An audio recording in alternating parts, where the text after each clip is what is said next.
Mahoro bagenzi, ndabafitiye agakuru keza. Muri wa mugambi wo kuja hanze nararonse bourse kuri Université d'Amsterdam. Biciye muri programme Erasmus+. Harageze rero ko ntegura urugendo rwanje na séjour yanje. Wow. Hewe. Iki chana nani? Yes I. Tout ça c'est toi. Oh yeah. Umve. Sigura. Bananita King. I'm the king. Basi umwanya ndagusigurira. Nasabye. Yega je nameshura kugenda hanze kuva kera. Master. Ari kawaida ndayigira. En fait ngaha idrapo raize. Ça c'est quel drapeau ça? Soma basi.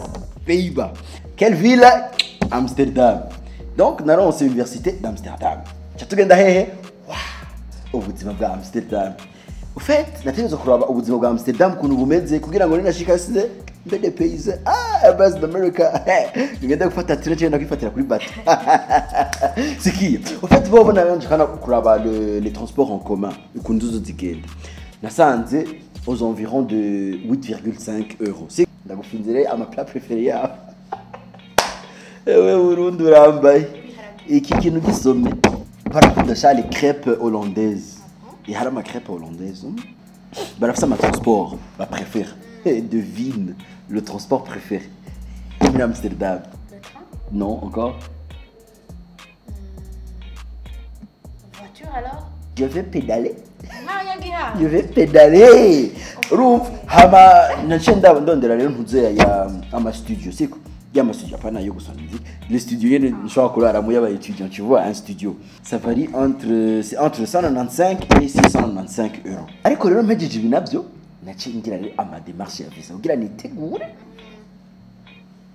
Ndavyandika. Mpejeje kuvyandika ndabitonda ku murongo kimwe. Hama ico ngiye kurondera ndakironse nkosha. Ico ngiye kurondera ndakironse nkosha. Passeport ndayifise. Lettre d'admission ndayifise. Vaccin à jour. Vaccin ça ne suffit pas. Ikintu cyonyene sigaje kimwe gusa ni entretien kugira bamevise. Tu as une bourse. Say my name. Quand même now on a. Say my name. King. Comme ça tu vas partir. Aha. Bye ngona coucou. À retenir, lorsque je prépare mon départ vers le pays d'accueil, il est important de 1. Connaître et anticiper les démarches administratives.